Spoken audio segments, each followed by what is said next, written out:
d'abord, évoquons les questions macroéconomiques et les questions de banque centrale avec Gilles Mouek, avec nous le vendredi, chef économiste du groupe AXA. Bonjour et bienvenue Gilles.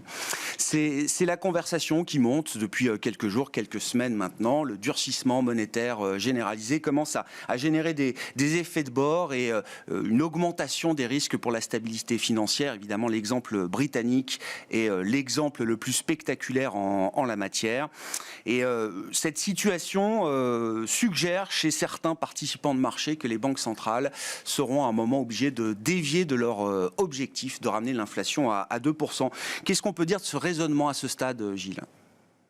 Que je n'y crois pas beaucoup, pour plusieurs raisons. La première, c'est que la forme de l'intervention de la Banque d'Angleterre a laissé penser qu'effectivement les banques centrales pouvaient revenir sur leur décision d'arrêter le QE et de le remettre en fonctionnement pour gérer en fait des soucis de stabilité financière. Mais moi je crois que ce qu'a fait la Banque d'Angleterre est un exemple assez unique et que les autres banques centrales essaieront de faire autre chose si une situation similaire se produit. Parce que, moi je suis très critique sur ce qu'a fait la Banque d'Angleterre. Pourquoi ? Parce qu'elle intervient sur le marché obligataire pour faire baisser les taux d'intérêt de long terme, pour gérer une situation qui est quand même très spécifique au secteur des fonds de pension et qui est en fait un problème de liquidité, qui est une incapacité des fonds de pension à répondre à leurs appels de marge sans liquider massivement les actifs qu'ils détiennent et donc sans ajouter à l'augmentation des taux longs. Mais il y avait une autre solution. La solution la plus évidente, ça aurait été d'organiser une ligne de liquidité directe entre la Banque centrale et les fonds de pension. Alors on me dira, oui, mais il n'y a pas normalement accès des fonds de pension au refinancement des banques centrales. Mais ça se crée. En mars 2020, lorsqu'on a eu la crise temporaire autour de la pandémie, on est allé intervenir auprès d'acteurs qui normalement n'ont pas accès au refinancement de banque centrale. Par exemple, les fonds monétaires, c'est ce qu'a fait la Fed, c'est ce qu'a fait la BCE. On peut trouver des moyens techniques de gérer une situation de liquidité. Donc en fait, la Banque d'Angleterre a pris un marteau-pilon pour gérer ce qui était un problème de liquidité spécifique. Moi, je pense que c'est exactement ce que ne feront pas les autres banques centrales. Si on a un souci du même type, on trouvera une solution du côté de la liquidité, mais je ne pense pas que ça soit géré par la remise en place d'un QE qui est essentiellement une décision de politique monétaire. Alors il se peut que le ralentissement du durcissement des politiques monétaires soit concomitant de l'apparition de problèmes de stabilité financière. Je pense que la Fed va probablement réduire pas la vitesse, mais le quantum de ces augmentations de taux. On a peut-être vu la dernière augmentation de 75 BP. Je pense qu'on va revenir vers des choses un peu plus raisonnables, autour de 50 BP, mais parce que la Fed est déjà en territoire restrictif, donc elle peut se permettre de ralentir. Mais ralentir parce qu'il y a un problème potentiel de stabilité financière, c'est confondre les objectifs, c'est confondre les instruments. Sur la Banque d'Angleterre spécifiquement parlant, Gilles, il y a un risque qu'elle ait du mal à débrancher son programme d'urgence le 14 octobre prochain ? Oui, parce que là aussi, c'est un élément que je trouve assez ahurissant dans la manière dont c'est mis en place. Le gouvernement britannique dit nous produirons une nouvelle version de notre programme de finances publiques, basée cette fois-ci sur une expertise macroéconomique indépendante, au mois de novembre. Or, la protection de la Banque d'Angleterre s'interrompt au 14 octobre. Que se passe-t-il le 14 octobre si le gouvernement britannique n'a toujours pas réussi à convaincre le marché qu'il y a modification profonde d'orientation budgétaire. Donc soit la Banque d'Angleterre décide de maintenir son intervention sur le marché obligataire, et là on sera vraiment sur une pente très très glissante. Parce que là, on ne pourra pas dire que c'est temporaire, que c'est pour quelques jours. On sera dans une réaugmentation, cette fois-ci assez visible, de la taille des bilans de la Banque d'Angleterre. Ou alors, la Banque d'Angleterre dit, écoutez, non, je vous avais donné jusqu'à 14 octobre pour changer le fusil d'épaule, vous ne l'avez pas fait, vous êtes tout seul. Soyons clairs, la tradition d'indépendance de la Banque centrale britannique n'est, pas aussi établie que la tradition d'indépendance, disons, de la Bundesbank. Je pense que si on se retrouvait dans une situation de tumulte supplémentaire sur le marché obligataire, la Banque d'Angleterre maintiendrait en fait son instrument de soutien. Et ce que je ne comprends toujours pas, mais vraiment c'est pas rhétorique de ma part, c'est une vraie incompréhension, c'est pourquoi la Banque d'Angleterre, après être intervenue de manière urgente sur le marché obligataire n'a pas dit, écoutez, à partir du 14 octobre, si on s'apercevait qu'il y a toujours tension et que le secteur des fonds de retraite est à risque, à ce moment-là, nous interviendrions différemment via une ligne de liquidité. Ils ne l'ont toujours pas dit. Donc c'est toujours l'instrument qu'ils souhaitent visiblement utiliser s'il y a un problème. Et voilà, nous attendons chaque jour une vraie nouvelle annonce du gouvernement britannique qui permettrait d'avoir une vraie opinion sur leur programmation de finances publiques. Ils ont laissé tomber la baisse du taux maximal d'imposition sur le revenu, mais c'est une goutte d'eau, c'est 2 milliards de livres sur un paquet budgétaire total de 150 milliards. Donc voilà, on veut avoir de la lumière sur les 148 qui restent, et tant qu'on n'a pas de lumière sur les 148 qui restent, oui, la Banque d'Angleterre peut être forcée de maintenir son intervention. Gilles, je ne veux pas vous amener trop loin sur le terrain politique, mais tout devient très politique et c'est une fonction de réaction qui est difficile à anticiper, j'imagine bien. Mais il y a quand même un niveau d'alerte très important entre les agences de notation qui se réveillent sur le Royaume-Uni, la lettre du FMI qui est envoyée 3 jours après la présentation du mini-budget du chancelier de l'Échiquier, sans compter la réaction des marchés. C'est-à-dire, on a ressorti le terme des bond vigilance qui sont revenus, voilà, réveillés depuis les années 80. Il y a un risque d'une forme de jusqu'au-boutisme politique qui ferait que le budget général, le cadrage du budget général ne serait pas encore suffisamment sérieux pour ramener un peu de calme sur la Grande-Bretagne ? La surprise, c'est que ça prend du temps. C'est-à-dire que, comme vous l'avez dit, lorsqu'on accumule la lettre du FMI, la modification potentielle du rating par les agences de notation et la réaction de l'opinion publique britannique, aussi, qui vend debout les annonces, moi je m'attendais à ce qu'il y ait un revirement extrêmement rapide.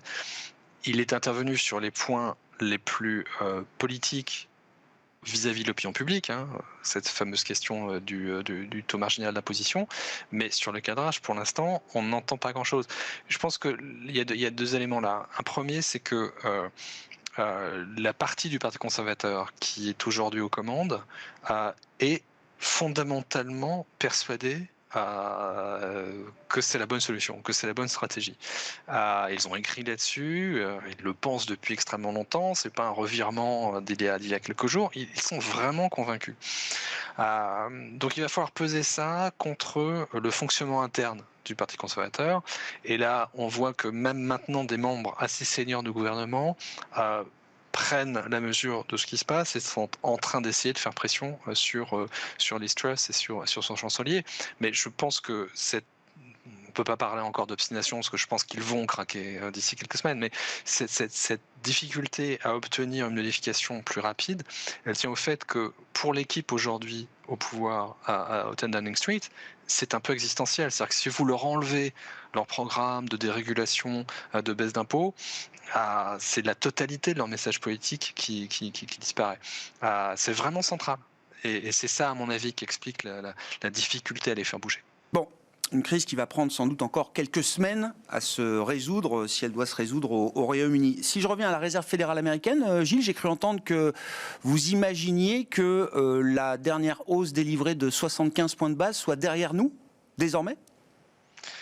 Oui, parce que d'abord, il faut garder en tête le fait que nos références ont l'air de bouger très, très vite. C'est-à-dire que le 75, c'est quand même beaucoup. Et 50, déjà en temps normal, c'est beaucoup. Et maintenant, nous sommes en territoire restrictif. La Fed est sortie du territoire neutre et normalement, lorsque vous êtes en territoire restrictif, ça doit vous rendre un tout petit peu moins inquiet d'une possibilité d'être toujours behind the curve, d'être toujours en train de courir après l'inflation. Vous avez déjà commencé à durcir fondamentalement les conditions financières. On verra, c'est très très dépendant de ce qu'on verra cet après-midi sur le marché du travail. S'il y a encore des signes d'exubérance manifeste du marché du travail, il faudra probablement rester sur 75. Mais je pense que oui, effectivement, on peut commencer à ralentir un tout petit peu les quantums de hausse. Mais le message pour ceux qui s'attendent à ce qu'on appelle le pivot dovish, c'est pas un pivot dovish, c'est simplement le fait qu'on augmentait énormément et là, on va augmenter beaucoup. mais c'est quand même pas du tout une politique monétaire qui change d'orientation. Mais simplement, une fois qu'on est en territoire restrictif, normalement, on peut prendre le risque d'y aller un tout petit peu moins fort. Si on dit un mot de l'Europe, Gilles, avec peut-être la référence britannique qu'il faut avoir en tête, quand bien même elle est exacerbée, c'est un laboratoire effectivement exacerbé de ce qu'on peut peut-être retrouver en Europe. Vous l'aviez déjà signalé il y a plusieurs mois, le risque est de voir une relation de plus en plus conflictuelle entre la politique budgétaire, les États, les gouvernements et la politique monétaire. Est-ce que il y a des éléments dans la crise britannique qu'on peut retrouver aujourd'hui ou peut-être demain en Europe et en zone euro, Gilles ?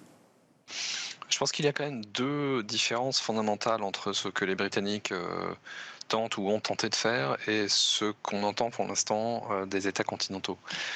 Ces deux différences, c'est que, il n'y a pas eu de partage du fardeau, entre guillemets, entre les producteurs d'énergie et les finances publiques, s'agissant du bouclier de court terme. Et ça aussi, c'était la manifestation idéologique du gouvernement britannique. Il ne voulait pas entendre parler de ces taxes exceptionnelles ou d'une limitation des prix pour les inframarginaux, alors que c'est quand même l'approche maintenant presque généralisée sur le continent. Donc le coût immédiat, en tout cas pour les finances publiques, est plus faible côté continental. Ça, c'est pour le court terme. Et sur le moyen terme, ce qui a vraiment, à mon avis, provoqué ce stress maximum du marché, ce sont ces baisses d'impôts permanentes qui n'étaient pas gagées par des baisses de dépenses publiques. Pour l'instant, sur le continent, personne ne parle de baisse permanente de fiscalité.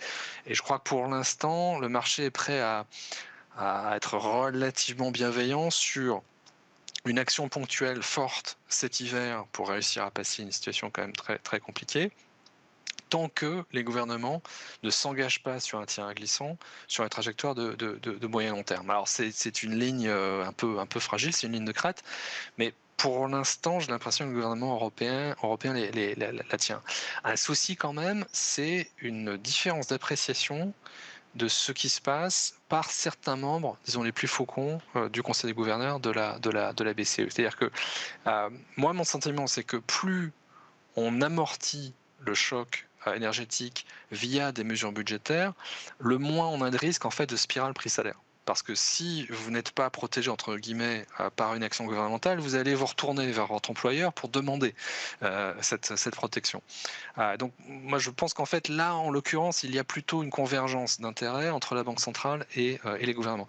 Mais vous avez certains faucons, par exemple Isabelle Schnabel, qui considèrent que les gouvernements, en intervenant trop, en fait, vont créer un climat plus propice à une inflation généralisée. Donc c'est cette différence d'appréciation-là qui est un peu problématique et qu'il faut peut-être un peu surveiller. Merci beaucoup Gilles. Merci pour votre éclairage macro hebdomadaire dans Smart Bourse. Gilles Mouek avec nous le vendredi, chef économiste du groupe AXA.